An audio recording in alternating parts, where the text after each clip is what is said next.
Y para exponerles, primero me voy a presentar. Mi nombre es José Luis Bautista. Les voy a abrir mi cámara para que puedan verme un rato y luego les vamos a...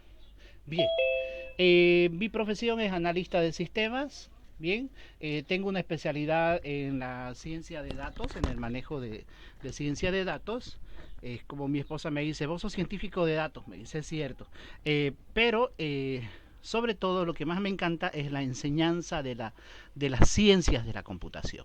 Para que entiendan el contexto en cómo nace esta propuesta, es que en Bolivia nosotros no tenemos las ciencias de la computación dentro de la currícula escolar. ¿Ya?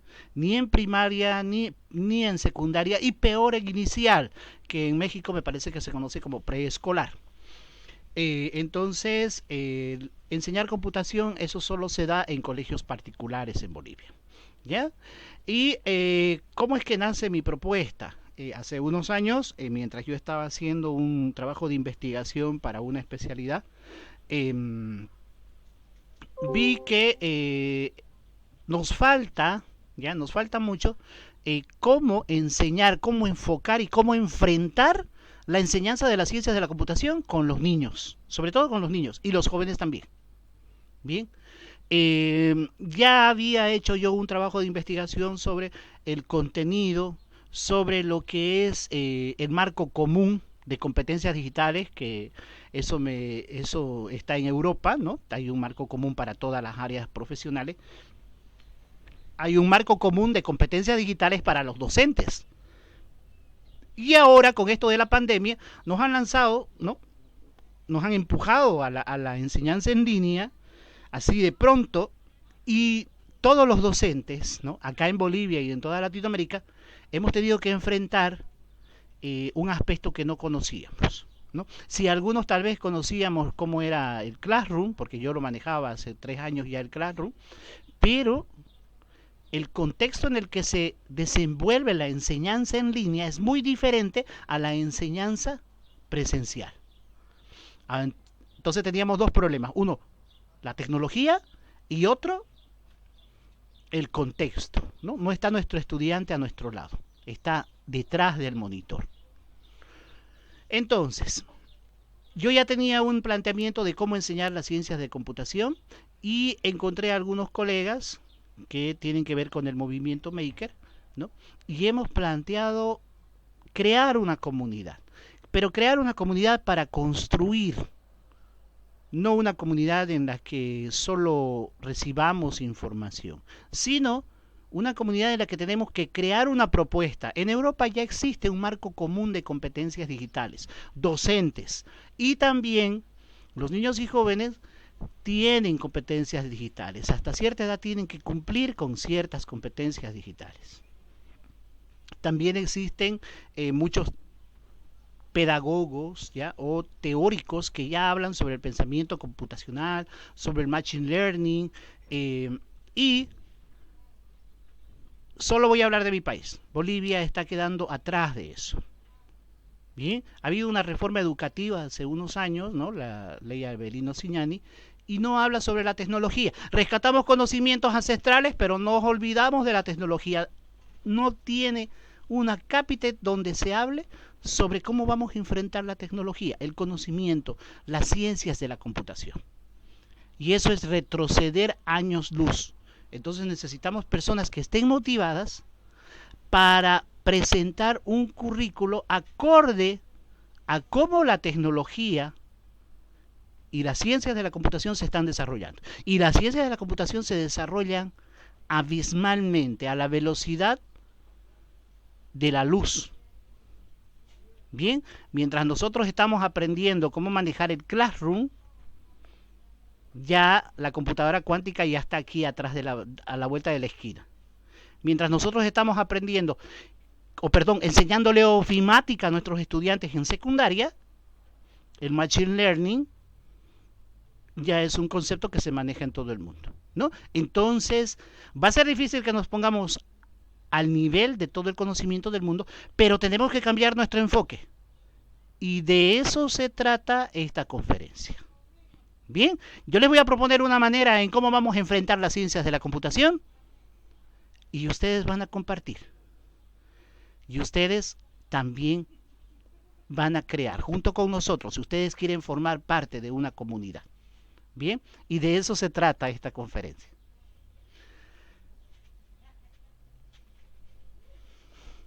Ahora, ciencias de la computación. Les comento el contexto. ¿Por qué eso? Cuando yo llego a un colegio a trabajar, siempre me contratan, ya en los avisos acá en Bolivia, dicen, se necesita profesor de computación. Entonces yo le tengo envidia a México, a Guatemala y otros lados, en donde veo que hay otro concepto, ¿no? Docente de medios, ¿no? Es decir, tiene otra denominación. No he revisado la currícula de esos países, ¿no? Pero acá en Bolivia solo los colegios particulares te contratan como docente, se necesita profesor de computación. Y cuando tú llegas a trabajar a un colegio, te dicen, va a enseñar Word, Excel, PowerPoint. Y bien, perfecto. Yo lo hice una vez solo por hobby, por ver, a ver qué tal era, ¿no? Entré a trabajar en un colegio particular y vi que no, estábamos en las cavernas, ¿no? Sobre todo porque había hecho este trabajo de propuesta de la enseñanza de la ciencia de la computación en la escuela y no pude ya aplicarlo en el colegio, porque era un colegio particular y ellos decidían qué tenía que enseñar. Y sobre todo porque el gobierno no tiene una currícula de la enseñanza de la ciencia de la computación acá en Bolivia. Así que tuve que enseñar Word, Excel, PowerPoint a todos los estudiantes de secundaria. Y me sentí con las manos atadas. Y peor aún, ¿por qué? Porque ya yo formaba parte del movimiento Maker y yo enseñaba robótica, así como la colega del Perú, ¿no? Enseñaba robótica, electrónica básica, programación con otro software, pero no pude enseñarle eso a mis estudiantes. Lo hice así en una feria, pero no había manera. Entonces, había que cambiar el enfoque. Se lo expuse a mi directora y no. Todos los papás quieren que sus hijos aprendan Word, Excel y PowerPoint, querido colega, me decía. Ahora, entonces hay que cambiar la mentalidad. Y para eso nos vamos a basar en dos pilares, ¿ok? Y aquí comienza la conferencia. Maker Educación. ¿De qué se trata Maker Educación? Primero nos vamos a basar en el pilar de lo que es el e-learning actual, ¿ya? Yo le aumento la palabra actual, no solo yo, sino hay también otras personas, otras corrientes que proponen que el e-learning ha tenido y ha sufrido un cambio total. Siempre en todas las cosas va a haber un antes y un después de la pandemia. Y en el e-learning también. Sobre todo en el e-learning, es decir, en la enseñanza en línea. Querido colega, es la enseñanza en línea, no es la enseñanza virtual. No existe enseñanza virtual. Lo único virtual es el aula. ¿Bien? Es decir, el niño, el estudiante está en su casa, usted está en su casa igual, pero ambos se reúnen en un espacio virtual, que es el aula. Entonces, lo único virtual es el aula. La enseñanza es en línea. Tampoco es digital, es en línea. Ese es el concepto claro, ¿no? Porque están conectados en línea a través de un software, de un hardware. Y por eso se llama e-learning. Entonces, el e-learning actual ha tenido un cambio abismal, porque antes cuando usted daba una especialización, tomaba una especialización, un curso en línea, el e-learning estaba enfocado de una manera que era el conocimiento, la adquisición del conocimiento y la comprobación de ese conocimiento y nada más. Bien, usted obtenía su certificado digital, ¿no? O a través de una prueba. Hoy no, el e-learning actual tiene que enfrentar muchos aspectos, muchos fenómenos y muchos de ellos tienen que ver con las emociones, con el estado y con el compromiso del estudiante. Y eso es lo que nos estamos olvidando. Bien, entonces vamos a basarnos en uno de estos pilares primero, en el e-learning actual, para proponer esto y para poder ver cómo vamos a enseñar las ciencias de la computación en la escuela. El otro pilar en el que nos vamos a basar va a ser en el Maker movimiento, en el movimiento Maker. Bien, tal vez lo han escuchado, tal vez no, pero nos vamos a basar en la filosofía Maker. No tanto así en aquellas personas o en aquellos emprendimientos que tienen que ver con el movimiento Maker. Bien, no significa movimiento Maker el hacer un emprendimiento y terminar usando Lego, terminar usando Arduino. No. Nos vamos a basar en la filosofía maker, en la forma en cómo una comunidad maker enfrenta el aprendizaje, la práctica de la tecnología y cómo crear. Bien, entonces vamos a ser primero hacedores. Vámonos entonces a desarrollar esos dos pilares primero. Bien, ¿qué nos va a dejar el e-learning actual? A través de la historia de la enseñanza en línea, ¿no? Y vamos a comenzar primero desde cuando nosotros pasábamos cursos por correspondencia, ¿no? Las cosas se fueron desarrollando y hoy se ha desarrollado tanto que ya es algo mucho más subjetivo, mucho más... ya no es tanto la tecnología, sino la forma en cómo uno enfoca el aprendizaje, la enseñanza, la capacitación en línea. Y uno de esos aspectos es cuando apareció los MOOC, ¿no? Los cursos masivos en línea. Y qué interesante es que esto ha nacido de la universidad, de una universidad de Estados Unidos, la MIT, ¿no? E igual el Flipped Classroom, nuestra clase volcada. Bueno, el Flipped Classroom nace de la enseñanza en pares, ¿verdad? Del aprendizaje por pares. Y eso nació ¿por qué? Porque el docente no tenía demasiado tiempo con sus estudiantes en el aula. Entonces necesitaba que ciertos aspectos del aprendizaje, ya ciertos aspectos psicológicos del aprendizaje, sobre todo los más básicos, los lleve a cabo en el horario en el que se encontraba en su casa. Y los otros aspectos más elevados los podían desarrollar en el aula. Entonces le quedaba más tiempo en el aula. Y eso se asemeja a lo que nosotros hemos enfrentado hoy con la pandemia. Bien, con la pandemia eso ha sucedido. Teníamos solo 40 minutos de enseñanza en el Zoom, ¿ya? Y no nos daba tiempo para interactuar con todos nuestros estudiantes. Entonces necesitábamos que nuestros estudiantes adquieran la información en su casa, vean la información y luego recién vengamos al aula y analicemos y compartamos. Entonces esa es nuestra clase volcada, el Flipped Classroom. Bien, no solo es el utilizar la tecnología, no utilizar Classroom, Chamilo, Moodle, no, sino es el hecho de cambiar, dividir las partes más básicas de lo que es el aprendizaje, que las lleve a cabo en su hogar y las otras etapas del aprendizaje las desarrollamos en el aula. Así ganamos tiempo, ¿no? Pero necesitamos motivar a nuestros estudiantes. ¿Por qué? Porque no resulta. A veces usted le da el video, le da el audio o tal vez le manda un PDF para que pueda leer el estudiante. No lo va a leer, no lo va a hacer. Entonces para eso necesitamos motivación y es ahí donde también hacemos uso del aprendizaje cooperativo. Bien. En algunos aspectos vamos a utilizar el aprendizaje cooperativo, es cierto, y en otros el aprendizaje colaborativo. Bien, entonces son conceptos que tenemos que conocer como docentes. Hay una diferencia entre lo que es el aprendizaje colaborativo y el aprendizaje cooperativo. Bueno, si somos una institución académica, vamos a instaurar el aprendizaje cooperativo y va a resultar. Pero como es tan rígido, tal vez hagamos uso de algunas dinámicas del aprendizaje colaborativo. Bien, algo que yo les recalco a mis profes cuando hablamos sobre lo que es la enseñanza en línea y cómo administrar un espacio, ahí sí podemos usar la palabra virtual, el espacio virtual de enseñanza, es el conocer exactamente cuáles roles van a tener los estudiantes o el grupo de estudiantes dentro del e-learning actual. ¿No? No podemos colocar a un líder en un grupo donde hay en un espacio virtual.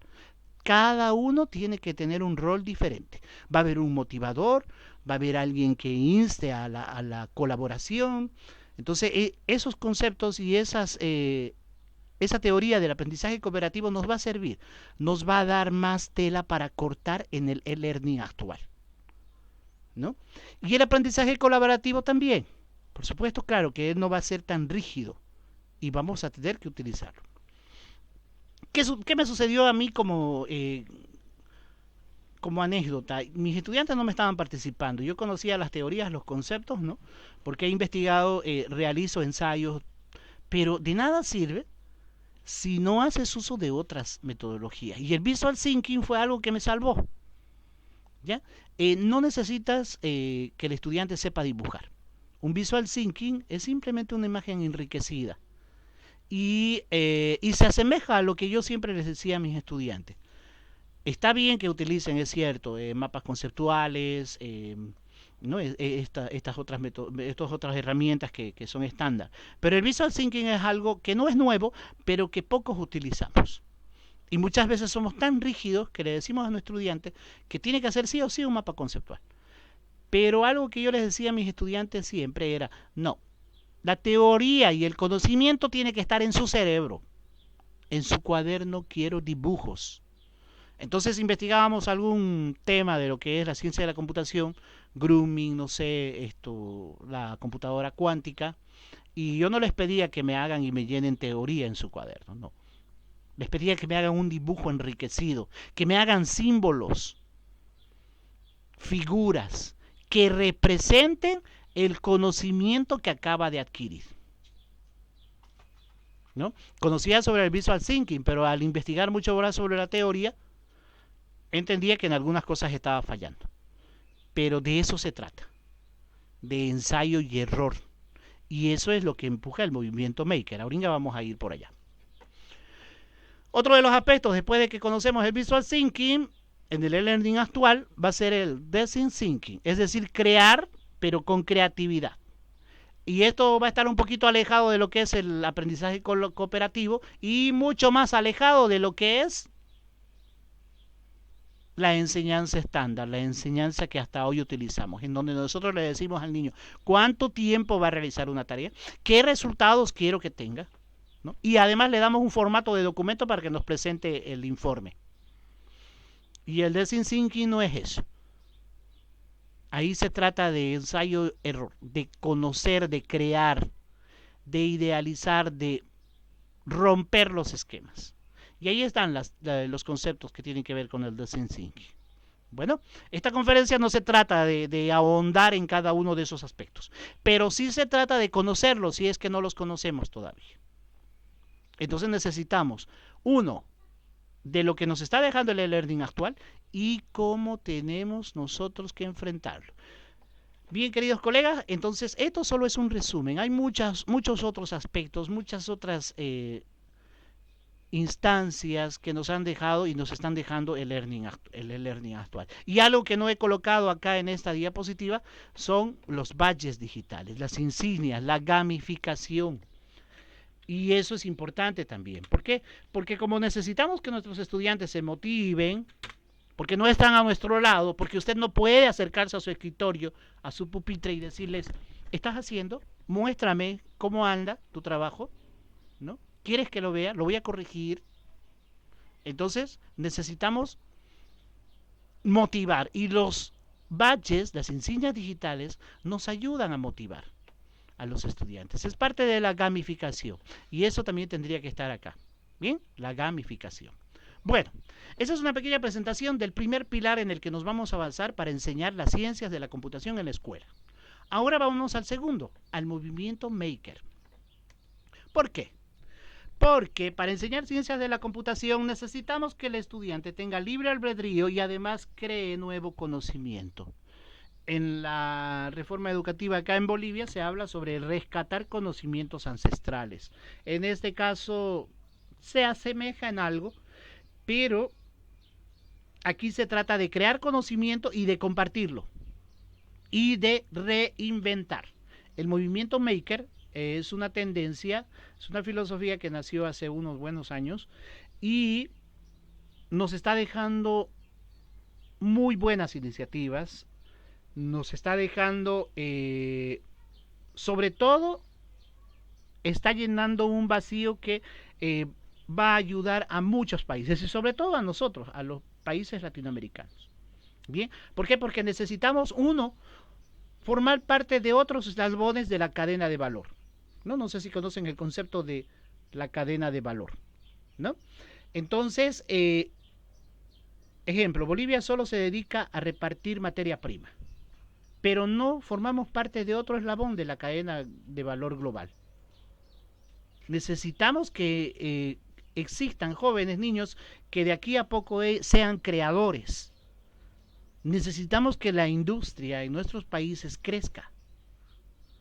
Basta de repartir nuestra materia prima. Necesitamos que nuestros jóvenes sean investigadores, inventores. Y para eso nos va a ayudar el movimiento Maker. ¿Por qué? Porque queremos que nuestros niños, que más allá cuando sean adultos, sean hacedores, hagan. ¿Y qué es lo que nos deja el movimiento Maker? Los Fab Lab son emprendimientos de instituciones superiores, de educación superior, ya en donde usted va, lleva su idea, ya es decir, yo quiero fabricar, no sé, un detector de metales. Y en el Fab Lab a usted le van a dar un curso así introductorio sobre cómo manejar una impresora 3D, tal vez. Si no sabe diseñar en AutoCAD, tal vez le enseñen algo del AutoCAD también, para que usted lo haga. O las personas que están ahí en el Fab Lab también le van a colaborar, van a ayudar con su emprendimiento, con su idea. Entonces usted va a fabricar un prototipo de la idea que tiene. Y eso es un fenómeno del movimiento Maker. Usted lo va a hacer. El movimiento Maker se basa en la filosofía de hazlo tú mismo o hazlo con otros. Bien, entonces cuando estamos enseñando ciencias de la computación, nosotros le damos un manual a nuestro estudiante y tiene que seguir lo que nosotros le enseñamos.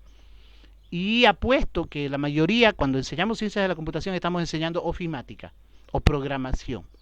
Lo ponemos frente al Office, lo ponemos frente al Scratch y le decimos que aprenda de acuerdo a nuestro ritmo y de acuerdo a lo que tenemos pensado desarrollar. Y todos desarrollan lo mismo. Y acá no es así. El movimiento Maker le deja libre a la creatividad al niño. Y el Fab Lab hace eso, pero está en el nivel de la educación superior. Bien, entonces alguien tiene una idea, va a un Fab Lab y con ayuda de otros profesionales de otras áreas va a crear un prototipo, va a hacer que su idea se haga física y podamos ver si funciona. Eso es un Fab Lab. Y hoy acá en Bolivia ya hay, en la Católica, en la NUR, la UDABOL también tiene su Fab Lab, ¿no? Y por supuesto en otros países hay, eso sé. Otra tendencia que nos está dejando el movimiento Maker es STEAM. Ahora ya le aumentaron la letra A. El otro día escuché a una de mis docentes de acá en Bolivia y decía STEAM, nada más. No, y las artes son importantes. Entonces no podemos olvidarnos. Ya no es STEAM. Son las áreas en las que tenemos que desarrollar las habilidades del estudiante, ¿no? Entonces es más o menos una transversalidad de la enseñanza de todas las áreas que se componen la enseñanza en la escuela. Bien, si vamos a enseñar lenguaje, tenemos que utilizar una transversalidad en la que el estudiante también descubra otras áreas del conocimiento. De modo que más o menos que sea como un banquete en donde él va a elegir a qué lado es en el que se va a especializar cuando sea mucho más grande. ¿Ya? Entonces, el STEAM es una transversalidad, en donde le vamos a enseñar matemáticas, artes, tecnología, ciencias, ¿no? Sin importar qué tema, qué lección tenemos que enseñar. Nosotros como docentes tenemos que utilizar una transversalidad en la enseñanza. Y no nos vamos a olvidar de esta A, por favor, del arte. Como anécdota les comento, cuando estaba enseñando en el Saint Patrick hace unos años, había una niña que no manejaba mucho esto de lo que es la ofimática, pero vi uno de sus cuadernos en donde tenía unos dibujos hermosos. Es decir, era un artista. Y en un momento me preguntó esto, ¿cómo lo puedo meter a la computadora? Para mí hubiera sido fácil decirle, escanealo y lo vas a tener en PDF. No, lo que hice fue investigar a ver qué software libre había para hacer ese tipo de dibujos. Y encontré el software. Y se lo mostré. Lo instalé y en una de las computadoras del colegio y empezó a dibujar. Y sus padres hicieron el esfuerzo, se le compraron una tabla de estas táctiles y hacía sus dibujos ya en la computadora. Entonces, eso es arte. Entonces yo no puedo dejar de lado el arte. Bien, y mediante la filosofía Maker, yo dejé que ella avance solo eso. No le enseñé ofimática. Se va a enterar mi directora. Otro aspecto que nos está dejando el movimiento Maker son las startups. Bien, a través de los Fab Lab, ¿no? De poder hacer real una realidad tu prototipo, tu idea, entonces también existen esas ideas que en las que pueden convertirse en una empresa nueva. Todas las universidades tienen incubadoras de empresa, ¿verdad? Entonces en la escuela también tenemos que empujar el emprendimiento. Las ferias de emprendimiento no pueden estar alejadas de la tecnología. ¿Por qué no pueden estar alejadas de la tecnología? Porque estamos ya entrando a la industria 4.0. Y este es otro concepto que yo les enseño a mis estudiantes en ciencias de la computación. Hoy estamos viviendo la industria 3.0, en donde todos hablamos de robótica. ¿Ya? Y todos quieren aprender Arduino, pero tenemos que saber el contexto en cómo enseñarles a utilizar la tecnología y conocer lo que es la industria 3.0. Todos sabemos que hasta presidentes de países han denominado al movimiento Maker como la tercera ola de la industria, de la industrialización. ¿Por qué? Porque ahora somos hacedores y porque esa es la forma en cómo vamos a crear nuevas tecnologías y tecnologías abiertas. El movimiento Maker impulsa tecnologías abiertas, open. Creamos para compartir. Y ya estamos entrando a la industria 4.0. Son conceptos que en secundaria están dentro del avance que yo les enseño a mis estudiantes. Ahora, vámonos a lo que es robótica educativa. Y ese es otro aspecto que nos está dejando el movimiento Maker. Y robótica educativa no es el sinónimo de utilizar Arduino y Lego. Robótica educativa es el sinónimo de hacer que nuestros estudiantes, nuestros niños, inventen, reinventen, con ensayo, con error y compartan sus errores y en comunidad. Nosotros enseñamos Maker acá en nuestra consultora, pero no hacemos un grupo donde enseñamos solo Scratch. Creamos grupos interdisciplinarios en donde ahí se aprende todo tipo de tecnología y también hacemos actividades de compartir, las actividades sociales sobre todo. Y entonces la robótica educativa no está lejos de las emociones. Tenemos que cambiar el paradigma de que si no sé hacerlo, no lo presento. Bien, entonces el movimiento Maker en cambio no. Aquí se comparten también los errores. Aquí me quedé, profe, ¿qué dicen los demás? No importa si ese niño está aprendiendo o no Scratch, igual puede colaborarnos en cómo mejorar ese proyecto, lo que estamos desarrollando. Y el movimiento Maker es eso. La robótica educativa se trata de eso, de utilizar la filosofía Maker para enseñar robótica. Bien, eso sería entonces la exposición de los dos pilares en los que nos vamos a basar, para enfrentar la enseñanza de las ciencias de la computación. Por ahora tengo unas dos diapositivas acá sobre lo que son el manifiesto de Learning. Bien, esto es nuevo, esto es el año pasado, y eso, sí, más o menos. Se ha hecho un manifiesto del Learning actual. Estas diapositivas están en la página de Facebook. No se los voy a leer bien porque hemos esperado mucho tiempo y ahora también yo me estoy emocionando con la exposición. Este también es el enfoque del e-learning típico, ya en lo que eran solo las instituciones educativas. Sobre todo el e-learning antes estaba enfocado a los adultos, ¿no? A las personas que querían una especialización o conocer algún tema que tal vez no estaba en su país, entonces tú tomabas un curso de afuera, ¿verdad? En cambio hoy no, el e-learning se está abierto un espacio muy grande en la enseñanza en la escuela, en niños. Y este es el manifiesto Maker. Algo que les voy a leer, sí, va a ser, por si alguno de nuestros colegas no lo conoce. El manifiesto Maker tiene que ver con que todos los Maker tenemos que hacer.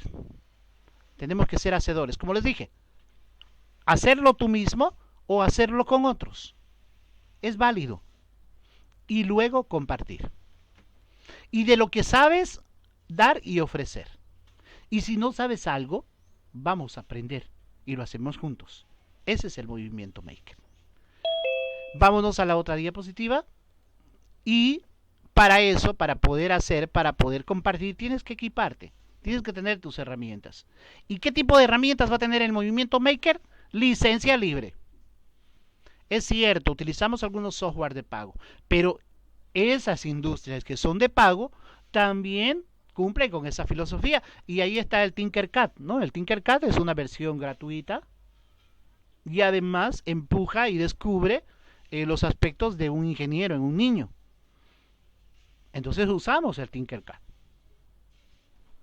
Pero el movimiento Maker va a crear en base a tecnologías libres. Por eso nos vamos a equipar con eso, con tecnologías libres. Vamos a jugar. En nuestros cursos en línea, cuando enseñamos Maker, no somos rígidos. Además que son grupos interdisciplinarios, por supuesto, los separamos por edades también, ¿no? Para que no haya un problema entre las edades de los niños. Pero tenemos grupos de 10 niños en donde están aprendiendo unos Scratch, otros están aprendiendo Tinkercad, ¿no? Y todos compartimos 10 minutos, 5 minutos, compartimos la pantalla. Y está abierta la pantalla. Y todos gritan y todos hablan. Entonces jugamos, participamos y se sienten motivados. Y cambiamos los roles, ¿no? Y por eso, porque cambiamos los roles, participamos. Hay un día en que uno de los niños que ya sabe Scratch, él va a ser el docente. Él nos muestra cómo hacer la actividad de ese día. Y nos apoyamos unos a los otros. El mismo niño apoya a sus compañeros. Y por esa razón, y porque nos equipamos, jugamos, participamos, compartimos y creamos, estamos cambiando. Estamos cambiando la forma en cómo se enfrenta la enseñanza, el aprendizaje. Y esa va a ser la forma y una de las bases para mejorar y para cambiar el enfoque de la enseñanza de las ciencias de la computación. Entonces, recuerdo yo hace 3 años, cuando entré a la 40 en el colegio, que sí estoy ya hace varios años, me contrataron como profesor de computación.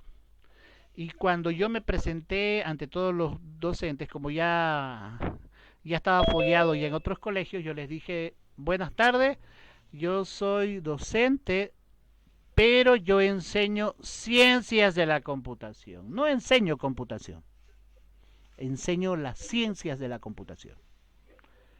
Y tal vez habré sido muy rígido, pero era cierto.